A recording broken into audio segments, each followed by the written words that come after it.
2022 में यूपी में विधानसभा चुनाव हुए और उसके बाद में रिजल्ट आए। अब जब रिजल्ट आए तो हर कोई हैरान था, क्योंकि एक विधायक ऐसे भी थे, उनको इतने वोट मिले, जनता ने इतने ज़्यादा वोट दिए कि उन्होंने पूरे देश का रिकॉर्ड तोड़ कर रख दिया। उनके नाम पर एक रिकॉर्ड भी बना और वही खास मेहमान आज हमारे साथ में न्यूज़ रूम में मौजूद है। सुनील शर्मा जी यूपी में मंत्री भी हैं और साथ ही साहिबाबाद से विधायक भी हैं। सर, बहुत स्वागत है आपका। तो मेरा पहला सवाल यही है आपसे, कहते हैं कि जब आप आते हैं तो वोटों की आंधी आ जाती है, कैसे लाते हैं आप ये आंधी? मुझको भी पता नहीं कि कैसे आती है, लेकिन ये तो सत्य है कि आंधी आती है। अब इसमें हमारी जो नेतृत्व है, माननीय मोदी जी हैं, उत्तर प्रदेश में योगी जी हैं, उन लोगों का विशेष प्रभाव है।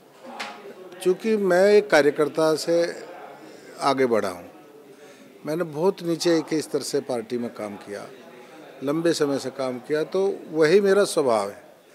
उस स्वभाव के कारण मैं 5 साल तक ना तो अपने आप को कभी ये मान के चलता कि मैं एमएलए हूँ, कोई विशिष्ट व्यक्ति हूँ।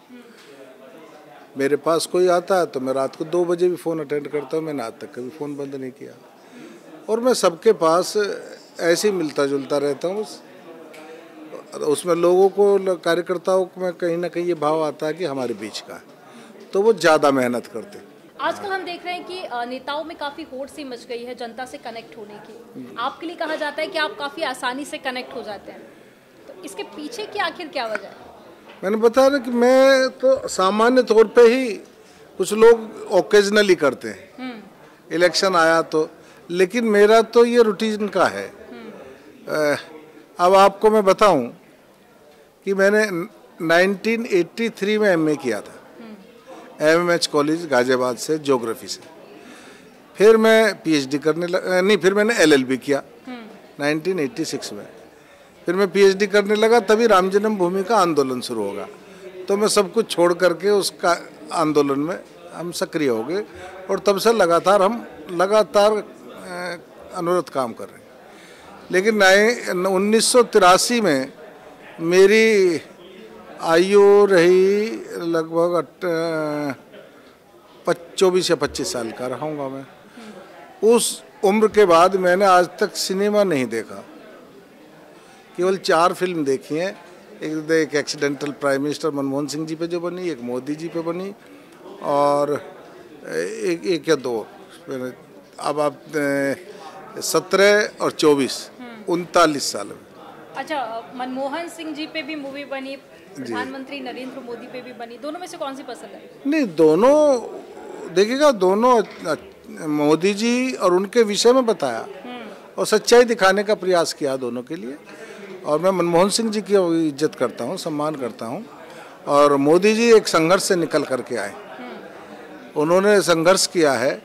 और एक दोनों के बारे में क्या तुलना करें। मनमोहन सिंह जी ऐसे प्रधानमंत्री रहे कि जो 10 साल किसी के आदेश से चलते थे। ये सामान्य घटना नहीं थी कि एक ऑर्डिनेंस जारी हुआ। अब वो ऑर्डिनेंस कोई किसी व्यक्ति का नहीं है, किसी पार्टी का नहीं है, वो देश की कैबिनेट का है। उसने एक ऑर्डिनेंस पास किया, उससे सहमति असहमति किसी की भी हो सकती है। अपनी असहमति व्यक्त कर सकते हैं, पार्टी के अंदर ये इसका विरोध दर्ज कर सकते हैं कि भाई ये ऑर्डिनेंस गलत जारी किया है, इस पर पुनर्विचार होना चाहिए।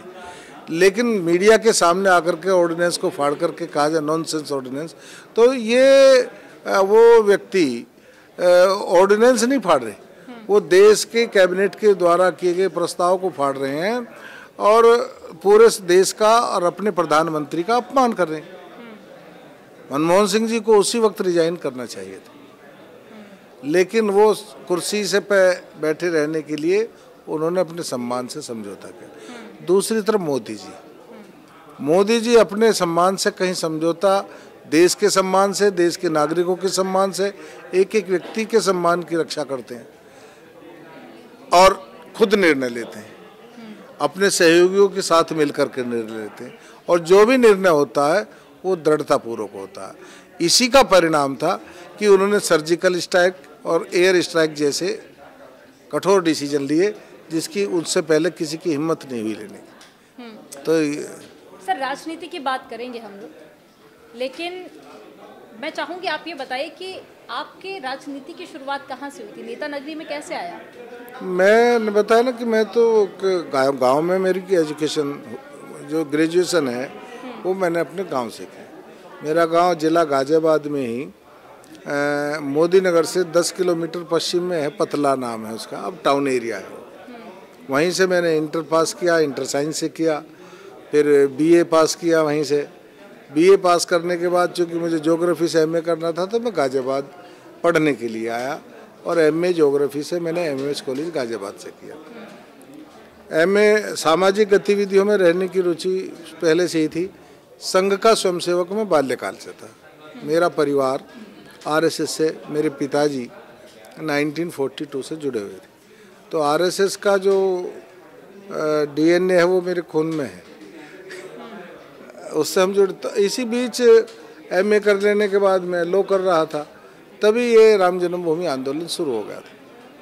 86 में इसकी शुरुआत हुई थी, मुझको ध्यान है 86 के आसपास हुई थी, जब पहली बार कुंभ में ये निर्णय लिया गया कि अयोध्या मंदिर पे से ताला खोला जाए और वो मंदिर बनना चाहिए। साधु संतों ने निर्णय लिया, उसमें देवरा बाबा थे, वीतराग संत वामदेव जी महाराज थे, महंत अवैधनाथ जी थे, संत रामचंद्र परमहंस थे जो इसका मुकदमा लड़ रहे थे, महंत नरत गोपाल दास थे, और विश्व हिंदू परिषद की तरफ से अशोक सिंघल जी थे। इन सब लोगों ने प्रयाग में निर्णय लिया। उसके बाद सबसे पहले जब शुरुआत की गई तो राम जानकी रथ यात्रा निकली थी। उसमें लोगों को, देश की जनता को ये पता चल पाया था कि हमारे प्रभु श्री राम का जो जन्म स्थान है उस पर भगवान की प्रतिमा अंदर है और बाहर से ताला लगा हुआ है। तब तक आम जन को ये एहसास नहीं था। राम जानकी रथ यात्रा हुई, फिर उसके बाद आंदोलन के विभिन्न चरण हुए, तो हम राम जानकी रथ यात्रा से ही उस कार्यक्रम में शामिल हुए। तो मैं बजरंग दल में था, क्योंकि संघ से मैं जुड़ा हुआ था, तो मैं बजरंग दल का गाजियाबाद में प्रखंड संयोजक था और बजरंग दल के नाते ही मैं काम कर रहा था। और 1990 में जब सत्याग्रह हुआ, कार सेवा हुई, तो हमको मुलायम सिंह जी की सरकार थी, उन्होंने गिरफ्तार करके सहारनपुर सेंट्रल जेल में बंद किया था। तब मैं वहाँ, और बहुत सारे लोग हम रहे थे, तब भी मैं बजरंग दल में ही था। वहाँ से आने के बाद एक दिन ऐसे ही हमको हमारे विभाग प्रचारक जी और इन लोगों ने कहा कि आप राजनीतिक क्षेत्र में देखिएगा, जाइएगा। तो हमको भारतीय जनता पार्टी में भेज दिया। भारतीय जनता पार्टी में आ गए, वहाँ अपना काम करने लगे। तो उस काम को मजबूती से किया, तो वो चलता रहा। तो मैं तो कहता हूँ कि एक्सीडेंटल मैं पॉलिटिशियन हूँ, मेरा कोई इरादा नहीं था। मेरा कोई कभी एमएलए बनने का भी मैंने नहीं सोचा था। मैंने बताया मैं तो हिंदुत्व के लिए और राष्ट्रीय भावना से एक जो मन में थी, जो संघ के संस्कार थे, उनके लिए काम करता था। मेरे पिताजी भी चाहते थे कि मैं राजनीति में ना आऊँ, मैं विश्व हिंदू परिषद में काम करूँ, लेकिन कैसे आ गए ये तो सोचने का कभी नहीं, लेकिन आ गए। कुछ तो सोचा होगा आपने। कई बार माता पिता भी ये सोचने लगते हैं कि हमारा बेटा बड़ा होकर ये बनेगा। उस वक्त कोई और सपना रहा? मैंने कभी अपना जो है परिचय पत्र नहीं बनवाया, रिज्यूम नहीं बनाया कि मुझे कहीं नौकरी करनी है, जबकि मैं बहुत मध्यम वर्गीय परिवार से हूँ। मैं किसी जमींदार परिवार से भी नहीं हूँ। मेरे घर में भी किसी ने कभी राजनीति नहीं करी। मेरे पिताजी गांव के ही इंटर स्कूल में प्रिंसिपल थे, जो गवर्नमेंट एडेड कॉलेज था, उसके प्रिंसिपल थे। हम 5 भाई 2 बहन। अब एक अध्यापक के लिए थोड़ी सी गांव में ज़मीन खेती थी, तो उनको किस प्रकार सबको हमको पढ़ाया, भी सारे भाइयों को पढ़ाया, बहनों को पढ़ाया, सबकी शादी। तो एक शिक्षक के लिए तो बड़ा बहुत और रहता है। फिर हम गांव में रहते थे, गाजियाबाद में आकर के पिताजी ने एक छोटा सा एक भूखंड लिया, जिसमें अभी तक हम सारे भाई उसी में रहते हैं अभी भी। अच्छा, पहली बार आपने कब सोचा कि इलेक्शन लड़ना है, और जब सोचा तो क्या परिवार वालों का उस पर क्या रिएक्शन था? परिवार में मुझको, जो मेरे परिवार के सदस्य हैं, जो मेरे बाकी भाई हैं, छोटा भाई मेरा व्यापार करता है, बड़े 3 भाई नौकरी करते हैं, अब तो रिटायर हो गए सब लोग। तो सबका बहुत सपोर्ट था। मुझे कभी ये चिंता नहीं हुई कि भाई मेरा कैसे भविष्य चलेगा। आप सोच करके थोड़ा कहेंगे कि कैसा निकम्मा आदमी है कि 91 में हमारी शादी हुई और उसके बाद 2 बेटे हुए। मैं कभी बेटों के स्कूल नहीं गया। मुझे कभी ये पता नहीं पड़ा कि मेरे बेटे किस क्लास में पढ़ रहे हैं। पहले पिताजी जाते थे पेरेंट टीचर मीटिंग में, उसके बाद मेरे भतीजे थे वो जाते थे, और उन्होंने उनकी फ़ीस कितनी है, उनकी बुक्स कितने की आई हैं, मुझे कुछ पता नहीं। जॉइंट फैमिली थी, संयुक्त परिवार था, सारे भाई एक साथ रहते थे, तो वो परिवार के सब लोग पहुँचा। तो मुझे कभी कोई अभाव महसूस नहीं हुआ। फैमिली का नौकरी पेशा लोगों के लिए दिक्कत तो होती है, लेकिन सब ने, चूँकि हम संयुक्त परिवार था। आजकल लोग अकेला परिवार में उनको आनंद आता है, लेकिन मैं कहता हूँ कि संयुक्त परिवार का अपना बहुत बड़ा है। अगर मेरा संयुक्त परिवार ना होता तो मैं भी कचहरी में फाइल लेकर के अपनी वकालत करता घूमता, नहीं आ सकता। कैसे घर चलता, कौन के रसोई की चिंता करता, कौन बच्चों की चिंता करता, मुझे करनी होती ना। लेकिन मैं इसलिए नहीं, मुझे राजनीतिक क्षेत्र में दिक्कत नहीं हुई कि वो सब चिंता करने वाले मेरे परिवार के लोग थे। लेकिन आपके दिमाग में कब आया कि आपको चुनाव लड़ना है, और उस वक्त ऐसा सोचा था कि मतलब चुनाव जीतेंगे? एक्चुअली हुआ क्या कि 1991 में बीजेपी पहली बार गाजियाबाद से एमएलए का इलेक्शन जीती। उससे पहले सदा कांग्रेस जीतती थी वहाँ से। 91 में आंदोलन के बाद ये चुनाव हुआ था। तो श्रीमान बालेश्वर त्यागी जी हमारे अग्रज हैं, वो चुनाव लड़े थे और वो जीते, और उत्तर प्रदेश सरकार में राज्य मंत्री बने। उनका उस वक्त बड़ा कद था, तो लगातार वो 2002 तक जीतते रहे। हम पार्टी का काम करते रहे, हमने कभी नहीं सोचा कि हमको चुनाव लड़ना है। लेकिन 2002 में वो चुनाव हार गए और कांग्रेस फिर जीत गई। तो फिर उपचुनाव हुआ 2004 में। हमको लगा कि अब हमको टिकट मांगना चाहिए। हमने टिकट मांगा, लेकिन हमें मिला नहीं। श्रीमती सुनीता दयाल जी जो आज की महापौर हैं हमारी, इनको टिकट मिला, और टिकट में उपचुनाव था। उपचुनाव की कुछ परिस्थितियां अलग होती हैं, तो वो सुनीता बहन जी चुनाव हार गई, और हार गई, वो तीसरे नंबर पर पहुंच गई। स्थिति कमजोर हुई, इतनी कम वोट भाजपा को नहीं मिलती थी, बहुत, हम चौथे वाले से भी थोड़ा सा ही अंतर था। तो बड़ा निराशा का माहौल हुआ।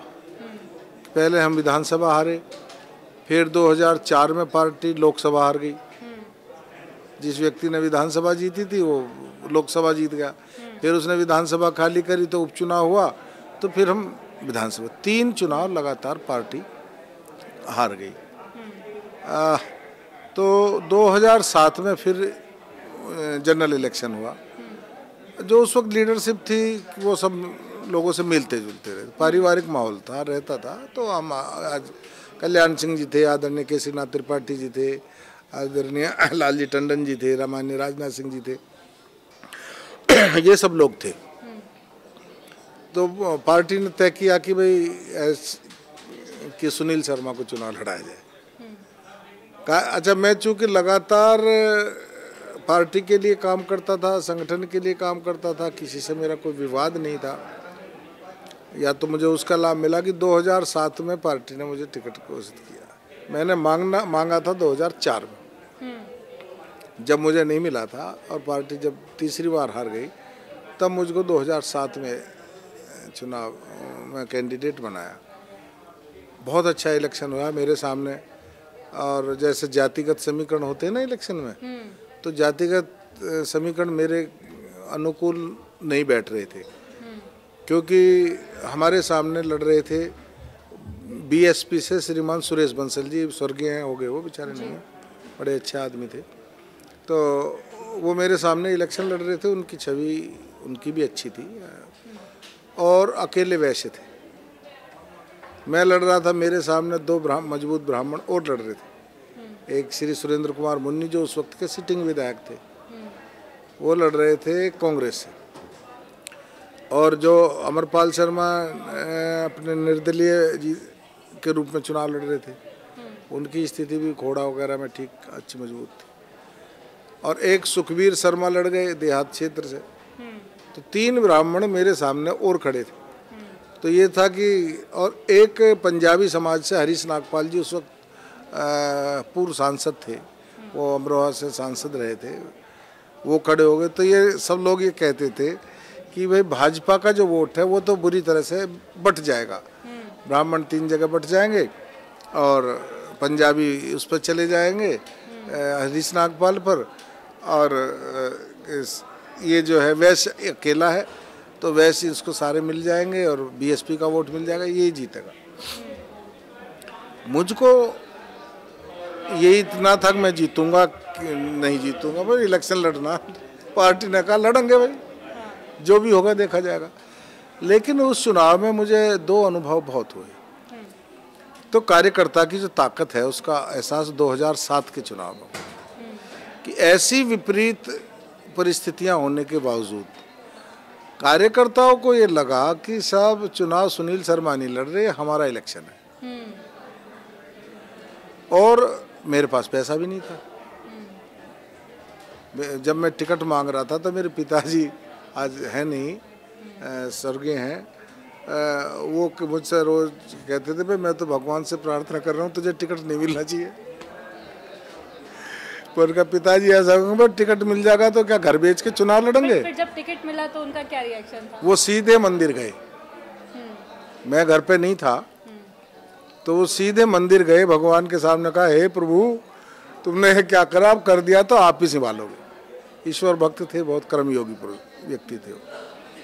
और उनका मैं बताता हूँ कि शिक्षक होने के नाते जो दूसरे, जैसे मेरे यहाँ गांव था महरौली, वो लोकदल का गढ़ था, लेकिन जब रिजल्ट आया तो वहाँ मैं महरौली में जीता।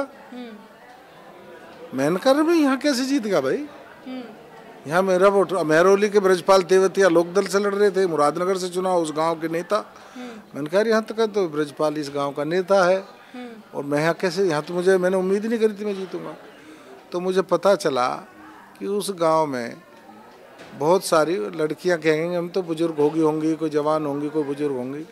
मेरे गांव की और गांव के आसपास की थी जिनकी ससुराल जो वहाँ ससुराल में आई हुई थी, उन सब ने अपने घरों में स्ट्राइक कर दी कि हमारे मास्टर जी का लड़का चुनाव लड़ रहा, वोट इसे दोगे और देनी पड़ेगी। यानी पिताजी का यहाँ पर फायदा हो हाँ, गया। पिताजी का बहुत लाभ मिला था। तो वो शुरुआत का था और पार्टी कार्यकर्ताओं ने।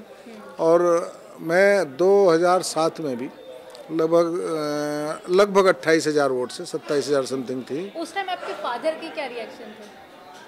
स्वाभाविक है, खुश तो हुए, प्रसन्न है, अच्छा लगा उनको। फिर कुछ कहा आपसे? उन्होंने एक दिन भावुक होकर कहा कि बेटा आज तेरा मुझे पितर ने से जातु मुक्त होगा, आज से तेने मेरा सम्मान बढ़ाया है, ये कहा। थोड़ा भावुक से हो गए थे। तो आप भी मुझे भावुक लग रहे हैं। है नहीं ना पिताजी अब। 2009 में ही, मैं 2007 में एमएलए बना, 2009 में उनका स्वर्गवास हो गया था, हार्ट अटैक से डेथ हो गई थी। तो इस 2007 का चुनाव जब मैं लड़ रहा तो मुझे कुछ पता नहीं, 15 दिन का इलेक्शन, बहुत बड़ी विधानसभा, लंबा चौड़ा क्षेत्र, और हमने अपना एक ही काम करना, सुबह निकलना और शाम तक वोट मांगने, हाथ जोड़ने, नमस्ते करनी। हमसे पूछा गया कि आप स्टार प्रचारक किसे बुलाना चाहते हैं। मैंने कहा नरेंद्र मोदी को। नरेंद्र मोदी जी उस वक्त गुजरात के मुख्यमंत्री थे और ज़्यादातर गुजरात तक ही वो उस वक्त सीमित थे। तो कुछ 1-2 सलाहकारों ने मुझसे आके कहा, कहने लगे भाई ऐसा ना हो, हमारे विधानसभा में अल्पसंख्यक वर्ग के मतदाता उस वक्त बड़ी संख्या में थे। दासना भी था, शहीद नगर भी था, कैला भट्टा, मतलब बहुत बड़ा वर्ग था वो। तो एक दो जो रणनीतिकार थे उन्होंने कहा भाई कहीं ध्रुवीकरण हो गया तो चुनाव हार जाओगे।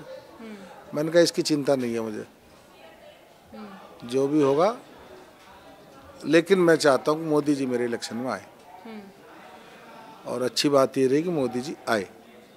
उसके बाद में अब जब आपको जानकारी मिली कि आप मंत्री बनने वाले हैं, पहला सवाल तो मेरा ये आपसे कि आपको कब ये जानकारी मिली थी कि आप मंत्री पद की शपथ लेने वाले हैं?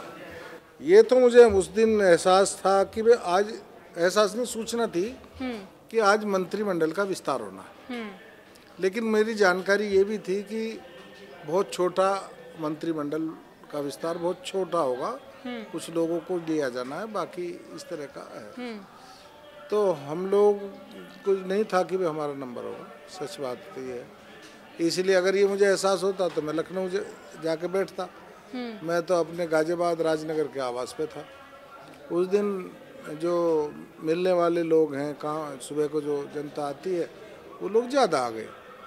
तो लगभग 11:30 बजे का समय था, मुझे फ़ोन आया। मैं मंदिर, मेरा नियम है कि मैं मंदिर रोज़ अगर घर पर हूँ तो मेरे घर से मुश्किल से 200-250 मीटर पे ही मंदिर है, पुराना मंदिर है। मैं 40-45 साल से वहाँ नियमित जाता हूँ अगर मैं घर पर हूँ और स्वस्थ हूँ, ठीक हूँ, कोई दिक्कत। तो मैं उस दिन मंदिर नहीं जा पाया था। मैंने कहा भाई चलो आपको दर्शन कराते हैं। ऐसे ही एकदम मुझको फ़ोन आया कि मैं मुख्यमंत्री आवास से अजय सिंह बोल रहा हूँ और आपको 1:30 बजे तक आप मुख्यमंत्री आवास आ जाइएगा। मैंने कहा भैया 11:30 बज रहे, मैं तो गाजियाबाद में हूँ। उन्होंने मुझे ये नहीं बताया कि आप क्यों आ जाइएगा, लेकिन मुख्यमंत्री जी बुला रहे हैं तो भाई जाना है, हम तो उनके सिपाही हैं। अब मैंने कहा भाई मैं कोई, मेरे पास तो हेलीकॉप्टर है नहीं, मैं कैसा हूँ। और तो उन्होंने कहा ठीक है, आप फ़ोन अपने पास रखना, थोड़ी देर में माननीय मुख्यमंत्री जी बात करेंगे। तो मैं चूँकि उस वक्त स्थानीय निकाय संबंध लेखा जांच संबंधी जो समिति है उसका सभापति भी था, चेयरमैन। मैंने कहा हो सकता है कोई मामला किसी विभाग का, 18 विभाग उसमें थे, कोई ऐसा विषय हो। कभी हुआ तो है नहीं आज तक, कभी भी। मेरे मन में ये नहीं था कि मुझे शायद मंत्री बना रहे। अब उन्होंने कहा दोबारा फ़ोन आएगा। मैंने कहा ठीक है। तो मैं मंदिर अपने साथ बेटे को ले गया, उनको फ़ोन आ जाए तो मुझे बात करा देगा। जैसे ही मैं वहाँ पूजा वूजा कर रहा था तो बेटे ने कहा कि ये दोबारा उसी आदमी का फ़ोन आया। अच्छा, फ़ोन मोबाइल से कर रहे थे। तो उन्होंने दोबारा कहा कि भाई आप 3 बजे तक आ जाइएगा और देखो कोई फ़्लाइट होगी उससे आ जाइए। मैंने बेटे से कहा अच्छा मैं दिखवाता हूँ। मैंने बेटे से कहा, मैं देख बेटा कोई फ़्लाइट है क्या? उसने कहा 1:30 बजे की फ़्लाइट है। 11:45 उस वक्त बज रहे थे गाजियाबाद में। तो मैंने कहा एक काम करती, इसमें मेरा टिकट करा दे। उसने मेरा टिकट करा दिया।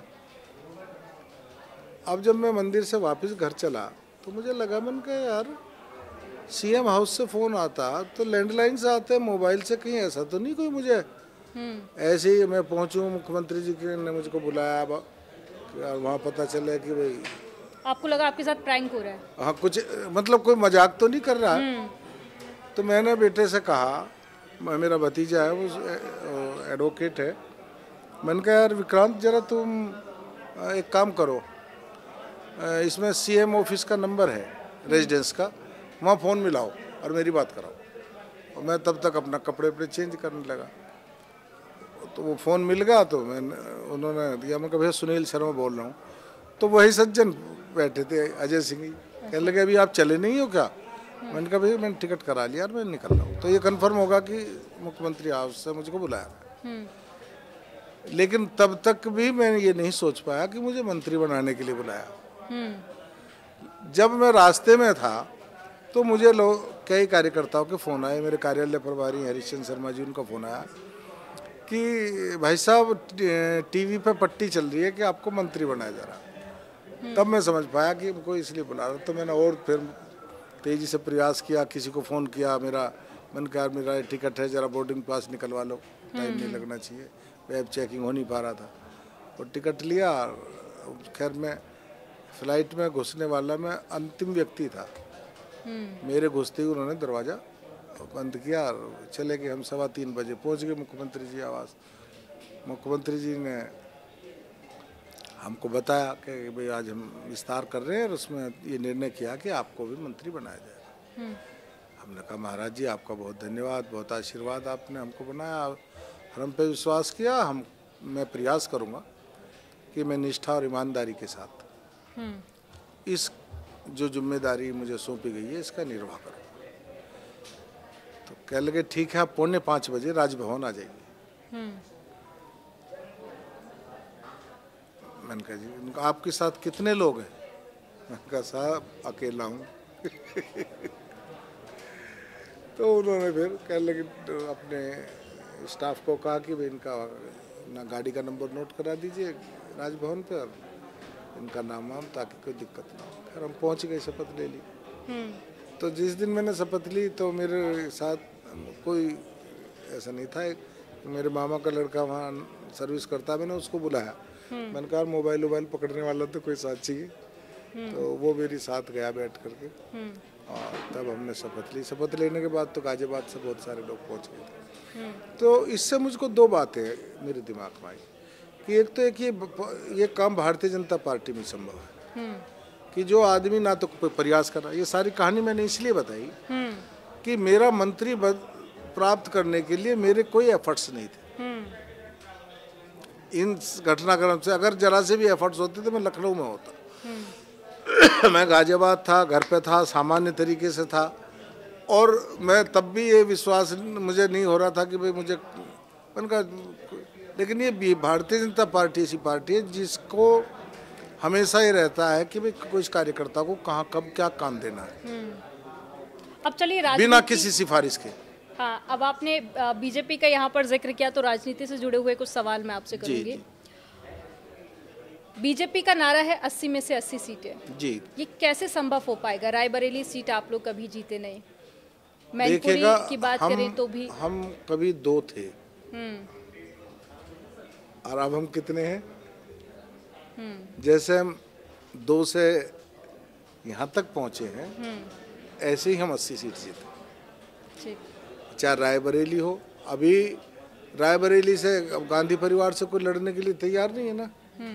इसका मतलब क्या है कि उन्होंने मान लिया कि रायबरेली हम हार रहे हैं। अगर उन्हें लगता होता कि वो जीत रहे हैं तो सोनिया जी लड़ती, प्रियंका जी लड़ती। लेकिन कोई भी गांधी परिवार का जो उनकी परंपरागत सीट है, ये इसका जवाब तो उनसे पूछा जाना चाहिए, भाई आप क्यों छोड़ के भाग रहे हो?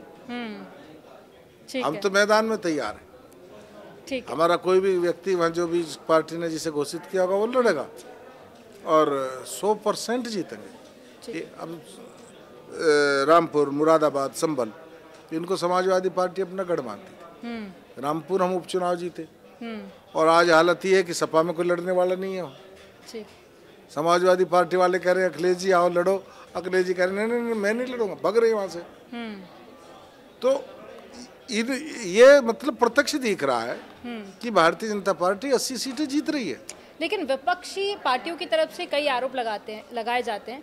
आप तो राम मंदिर के चुनाव जो शुरुआती संघर्ष था उससे भी आप जुड़े रहे। बार बार आप लोगों पर ये आरोप लगता है कि बीजेपी राम के नाम पर वोट मांग रही है, चुनावी माइलेज लेने की कोशिश कर रही है। भारतीय जनता पार्टी ने कभी राम के नाम पर वोट नहीं मांगा। राम का आशीर्वाद मांगते हैं, राम की कृपा हमारे ऊपर है, लेकिन हमने कभी इस आधार पर वोट नहीं मांगा।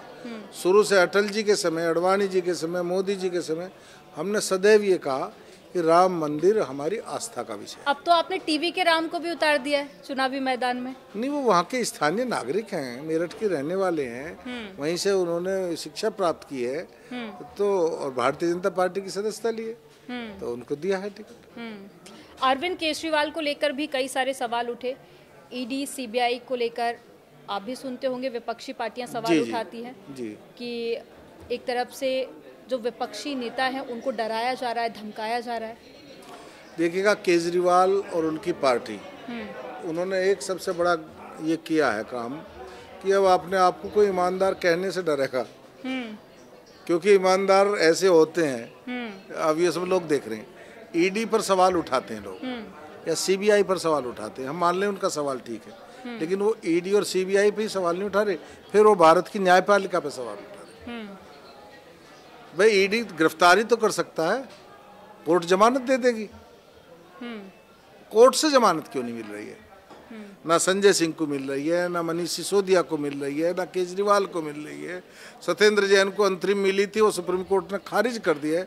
तो सर्वोच्च न्यायालय, उच्च न्यायालय, जिला न्यायालय, आप ये विपक्षी दल उन पर आरोप लगा रहे हैं। अगर जहाँ इसका मतलब तो ये हुआ इस देश में कि जो बड़े आदमी हैं वो भ्रष्टाचार करें, लेकिन उनको कोई पूछताछ नहीं करेगा उनसे। ये मोदी के राज में नहीं चलेगा। मोदी ने कहा कि कोई कितना भी बड़ा आदमी हो, जो भ्रष्टाचार करेगा वो जेल जाए। राहुल गांधी बोल रहे हैं हम 1 रुपए खर्चा नहीं कर पा रहे इलेक्शन में। क्यों नहीं कर पा रहे? उनका अकाउंट सीज हो गया है। नहीं, वो उसका प्रॉपर उसका अकाउंट सीज हुआ है तो जाए कोर्ट। अगर गलत तरीके से लेकिन इलेक्शन से पहले ये सब क्यों होता है? नहीं, इलेक्शन एक प्रक्रिया है। इनकम टैक्स सबको जमा करना होता है, वो भी करें। क्यों नहीं करेंगे भाई? भारतीय जनता पार्टी टैक्स जमा करती है, उन्होंने नहीं किया तो अकाउंट सीज हो गए। गाजियाबाद में क्या इस बार टक्कर रहेगी? क्योंकि टिकट बदला है तो सवाल भी फिर पूछे जाएंगे सर। गाजियाबाद में टक्कर की तो बात छोड़ दीजिएगा, अब प्रश्न ये है कि अंतर कितना रहेगा। मतलब आपकी आंधी वहां भी आएगी? मतलब विधानसभा में मेरी आंधी नहीं, ये भारतीय जनता पार्टी की आंधी है। ठीक है, मैंने मतलब एक आप बार कह रहे हैं जो रिकॉर्ड आप बार बार तोड़ते हैं विधानसभा के साथ साथ लोकसभा में भी टूटेगा। मैंने एक टीवी चैनल की बहस में ये बात कही थी। मुझसे वहाँ आप ही की बात ही किसी ने पूछ लिया कि आप कैसे जीतते हो, तो मैंने कहा था कि सच्चाई तो ये है कि जिसको टिकट मिलेगा वही जीतेगा। आज गाजियाबाद में भारतीय जनता पार्टी की अपराध की नगरी था गाजियाबाद। गाजियाबाद अकेला जिला ऐसा है जिला गाजियाबाद जिसमें फिल्म बनी क्राइम को लेकर के। ये हमारे लिए कितनी शर्म की बात थी। और आज गाजियाबाद में, मुझे पता नहीं आपका आवास कहाँ है, लेकिन गाजियाबाद में ज़्यादातर हमारे मीडिया जगत के लोग रहते हैं, वो महसूस करते होंगे, नोएडा में भी रहते हैं, कि रात को 12 बजे, 1 बजे, 2 बजे आप कहीं जाइए, आपको कोई डर नहीं है, कोई दहशत नहीं है। जो गाजियाबाद अपराध की नगरी था उसको हमने एजुकेशन का हब बनाया है। आज यहाँ इंजीनियरिंग कॉलेज हैं, आज यहाँ मेडिकल कॉलेज हैं, दुनिया भर से बच्चे आकर के यहाँ पढ़ रहे हैं। वो बच्चे आ रहे हैं तो लोगों को रोजगार मिल रहा है, व्यापार मिल रहा है। तो हमने गाजियाबाद को जो एक क्राइम की नगरी था, वो भारतीय जनता पार्टी ने एक एजुकेशन की नगरी बनाया है। एक डेवलप्ड सिटी के रूप में हम आगे लेके चल रहे हैं। हम औद्योगिक क्षेत्र, अब दिल्ली से इंडस्ट्री उठ करके गाजियाबाद आ रही है। तो ऐसे नहीं वोट दे रहे लोग, वोट इसलिए दे रहे हैं विकास के नाम पे। हमने विकास किया है, और बिना किसी भेदभाव के, बिना किसी पक्षपात के, और ईमानदारी के साथ किया। मुख्तार अंसारी की मौत के बाद भी सवाल उठ रहे हैं। अब कई लोग ये भी कह रहे हैं कि जेल के अंदर भी सुरक्षित नहीं है और जेल के बाहर भी सुरक्षित नहीं। उनकी मौत तो हॉस्पिटल में हुई है, हार्ट अटैक। परिवार वालों ने आरोप लगाया, स्लो पॉइजन का जिक्र किया उन्होंने। परिवार वाले जब क्या कहें साहब, मुख्तार अंसारी के परिवार की हिस्ट्री भी सब आप जानते हैं, मुख्तार की इतिहास भी। लेकिन पिछले कई महीनों से ये बात का जिक्र किया जा रहा था, कोर्ट भी इस मामले को ले जाया गया, लेकिन उसके बाद में किसी तरह की राहत नहीं मिली, फिर मौत हो जाना। उनका आज पोस्टमार्टम हुआ है। पूरे मेडिकल बोर्ड ने पोस्टमार्टम किया, किसी एक व्यक्ति ने नहीं किया। पूरी उसकी वीडियोग्राफी हुई है, बिस्तरा सुरक्षित रखा गया है। तो जो हमारी एजेंसीज हैं, डॉक्टर हैं, जहाँ मेडिकल फॉरेंसिक लेबोरेटरी में वो जाएगा, उसकी बिस्तरे की जांच होगी, उन पर अगर विश्वास नहीं करेंगे तो क्या अफजाल के परिवार पर विश्वास किया जाएगा? वो कह रहे हैं कि हार्ट अटैक से मौत हुई है। और देखिएगा, जैसा कर्म करेगा वैसा फल देगा भगवान। कितने मुकदमे थे अफजाल पर, उनके परिवारों की कहीं ना कहीं दुर्वासनाएं भी तो होंगी ना। मुख्तार पे 62 से ज्यादा मुकदमे। जिन लोगों की हत्याएं मुख्तार ने की थी और वो उनको गवाहों की हत्याएं कर दी और वो बेचारे कुछ नहीं कर पा रहे थे, तो वो कहे ना कि भगवान भी तो सुनता है। उसकी जो इंसाफ है वो कुदरत का इंसाफ अलग है। वो हार्ट अटैक से हो, कैसे हो, क्या हो, लेकिन ये कहीं ना कहीं उन सब की भावनाओं को भगवान ने समझा। और वो हार्ट अटैक से उसकी मृत्यु हुई है, सबको मालूम है। पोस्टमार्टम उसका बिल्कुल मेडिकल बोर्ड के द्वारा कराया गया है, वीडियो कैमरे के सामने कराया गया है, पूरा उसका बिसरा फॉरेंसिक, उसको उसमें कहीं कोई गुंजाइश नहीं। अब वो कुछ भी कहें। जब जब इलेक्शन होते हैं, विपक्षी पार्टियों के जो नेता होते हैं वो बीजेपी में शामिल होने लगते हैं, फिर सवाल उठते हैं बीजेपी पे जी। इसका जवाब आप कैसे देंगे? ये क्या टेक्निक है कि मतलब सारे नेताओं को आप अपने साथ ले आते हैं? तो जब जहाज डूबता है तो दूसरे लोग सुरक्षित जहाज में बैठने चाहेंगे, तो स्वाभाविक। अब बीजेपी सुरक्षित जहाज है, अब तो जयंत चौधरी को भी आप लोग अपने साथ देखिएगा। जयंत चौधरी जी के विषय में मैं इतना कहूँगा कि चौधरी चरण सिंह जी इस देश में उस काल के नेता थे जब नेहरू जी और इंदिरा जी का युग था। राजनीतिक मतभिन्नता हमारी लोकदल से खूब रही है, हमारे उनके विचार अलग अलग हो सकते हैं, ये लोकतंत्र है, इसमें दूसरे के विचारों का भी सम्मान करना चाहिए, उसे मान रहे या नहीं मान रहे वो विचार है। चौधरी चरण सिंह जी ने एक काम इस देश की राजनीति में किया कि नेहरू जी के समय में किसान भारतीय राजनीति का हिस्सा नहीं था, बाकी सब लघु उद्योग, बड़े उद्योग लगे, इस तरह की बातें बहुत सारी थी। श्रमिक थे, चूंकि कम्युनिस्टों का वर्चस्व था, देख लो कितनी लेबर यूनियन थी, लेकिन किसान पर कोई चर्चा ना बजट की में होती थी, ना किसान को राजनीतिक क्षेत्र की चर्चा में लाने वाले व्यक्ति चौधरी चरण सिंह।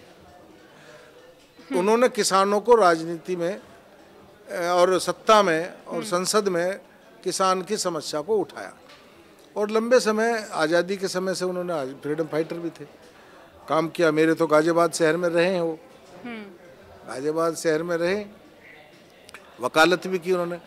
तो ऐसे व्यक्ति को भारत रत्न मोदी जी ने दिया, जबकि कई लोग ऐसे थे जो उनके निकट के सहयोगी रहे जिन्होंने इस बात पर विचार नहीं किया। मनमोहन सिंह जी तो उनके समय में फाइनेंस सेक्रेटरी थे, वो प्रधान, उन्होंने नहीं दिया, लेकिन मोदी जी ने इस काम को किया। तो जयंत चौधरी पढ़े लिखे हैं, नौजवान हैं, उनको लगा कि भाई हमारे सम्मान तो यहाँ है, हम विपक्ष में हैं फिर भी हमारे दादाजी को सम्मान दे रहे हैं, तो ये तो स्वाभाविक, हम नहीं लाए वो, उन्होंने इस बात को महसूस किया। आप जब भी कोई बड़ी जीत हासिल करते हैं क्रेडिट देते हैं प्रधानमंत्री मोदी को, प्रधानमंत्री मोदी से कभी मुलाकात हुई, कोई किस्सा जो आप शेयर करना चाहें? मोदी जी से मैंने बताया कि 2007 में जब वो इलेक्शन में आए थे, पहली मुलाकात मेरी उनकी तब थी। तो उन्होंने मुझको बहुत, वो वीडियो मेरे पास अभी है, तो जब मैंने छोटा सा भाषण उनके सामने दिया था, मेरे भाषण के बाद मोदी जी बोले थे, तो मेरी बहुत कमर थपथपाई थी उन्होंने।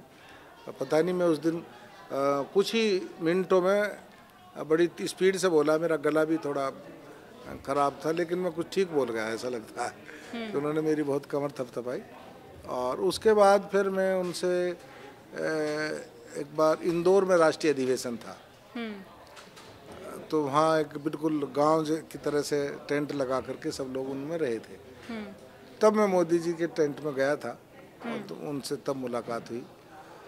एक बार फ़ोन पे बात हुई थी, तब वो गुजरात के सीएम थे। पीएम बनने के बाद उनसे हमारी सीधी कोई नहीं है, बस बात। आप छुट्टी नहीं लेते हैं, ये भी काफ़ी ज़्यादा इस पर भी चर्चा होती है, तो मेरा सवाल आपसे ये है, फिर परिवार वालों को टाइम आप कैसे मैनेज कर पाते हैं? परिवार को आदत पड़ गई, और मैंने जैसे बताया कि मुझको मन लगता है राजनीतिक क्षेत्र में, संगठन का, समाज का काम करना रहते हैं, तो आदत पड़ गई है। परिवार की जिम्मेवारियां परिवार के लोगों ने सदैव उठाई हैं। मैं तो अकेला शायद एमएलए ऐसा होऊंगा जिसके 2 बेटे हैं, दोनों नौकरी करते हैं, अन्यथा ज्यादातर राजनेताओं के बेटे। इसी सवाल पर मैं आ रही थी कि परिवारवाद हम राजनीतिक पार्टियों में बहुत ज्यादा देखते हैं, लेकिन आपके 2 बेटे हैं, दोनों ही नौकरी करते हैं। दोनों नौकरी करते हैं, और आईटी इंडस्ट्री में करते हैं। दोनों बीटेक हैं, और दोनों नौकरी करते हैं। बेटे की बहू भी नौकरी करती है। कभी इच्छा जाहिर नहीं की उन्होंने? बस सब लोगों को एक उस माहौल में हम एडजस्ट हो गए और वो सब है, तो मिलते जुलते रहते हैं, ऐसा कोई नहीं है। लेकिन छुट्टी उट्टी तो क्या, छुट्टी क्या लेनी है, जब काम करना तो छुट्टी काहे की। हम कोई सरकारी गवर्नमेंट सर्वेंट तो है नहीं कि भाई संडे की छुट्टी मिलेगी। अब कोई बाबल आ जाएगा संडे को सुबह तो मुझसे थोड़ी ना कहेंगे भाई आज हम छुट्टी पे हैं। तो हमको तो काम करना है, जनता की सेवा करनी है, जनता के बीच रहना, और इसके अलावा हमें क्या करना, यही हमारा काम है। सुनील शर्मा जी, आपका हमारे साथ में जुड़ने के लिए इस पॉडकास्ट में बहुत शुक्रिया। और बहुत बहुत धन्यवाद आपका, आपने बहुत अच्छे सवाल किए और रोचक रहा, बहुत धन्यवाद आपका। तो उम्मीद करते हैं कि हमारी जनता को भी ये पॉडकास्ट काफ़ी ज़्यादा पसंद आया होगा। अभी फ़िलहाल इतना ही, बाकी खबरों के लिए आप देखते रहिए न्यूज़ 18 उत्तर प्रदेश उत्तराखंड।